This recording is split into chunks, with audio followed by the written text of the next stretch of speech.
My name's David Owen and I'm the author of Alex Neptune, Monster Avenger, the third book in the Alex Neptune series. The three main characters of the book, Alex, Zoe and Anil, have already rescued the mythical water dragon from the clutches of a nefarious poacher. Then they had to track down the last surviving dragon egg before it could fall into the hands of a pirate. And now, parasites have infected the water dragon, turning it against them. The only way to save it is to go inside the dragon's body. I'm going to do a short reading from Alex Neptune, Monster Avenger.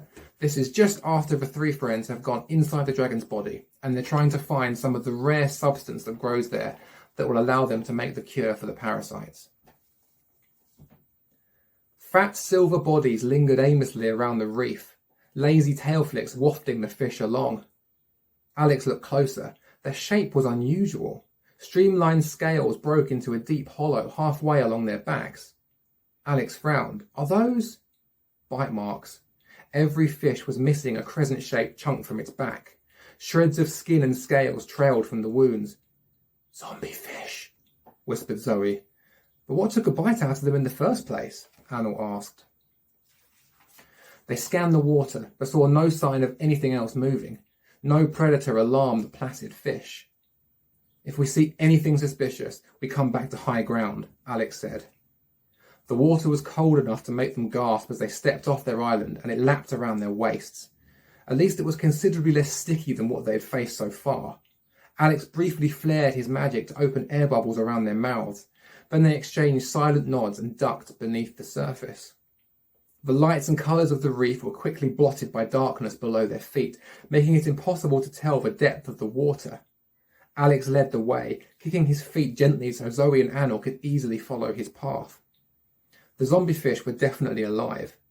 Although they moved sluggishly, keen eyes flickered to watch the passing swimmers. Some were missing multiple small chunks of flesh, while others had whole spines exposed to the water. Zoe tapped Alex's side and pointed through the murky water. Green light glowed from a little deeper, but that was hardly unusual. She pointed harder and grabbed his hand to make him descend. The glow grew brighter, casting a halo through the water. The light was coming from the coral itself. Clefts and crevices in the shelves of rock blazed as if sea fire burned within them. Alex kicked closer and peered into the coral. Soft lumps of green, clay-like material grew in bulbs from the rock. It matched the illustration Argosy had shown them. Alex was sure its light grew brighter as he moved closer. After peeking inside another crack, Zoe whirled to face him. She mouthed a single word. Zircongris. The gap was just wide enough for Alex to squeeze his arm inside. Before he could get past his wrist, Anil grabbed his shoulder and pointed frantically above them. Alex shrugged him off. The Zircongris was so close. But Anil refused to be ignored. Annoyed, Alex glanced up. He expected to be shown a tarnished piece of treasure or some disgusting biological detail to be photographed. Instead, he felt his blood turn to ice. A large creature detached itself from a nearby coral. Its wide, flat body was covered by plates of clear armour.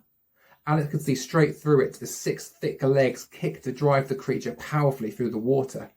Eyes like black stones searched for darkness. Slowly, a set of mandibles slid from its face.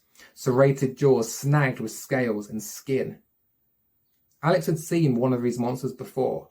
Then, it had only been through a microscope. Now, the parasite was huge. Can the three friends survive their journey deeper into the water dragon? You're going to have to read the rest of Alex Neptune Monster Avenger to find out. Thank you very much for listening. Back to you, Mr. Dilly.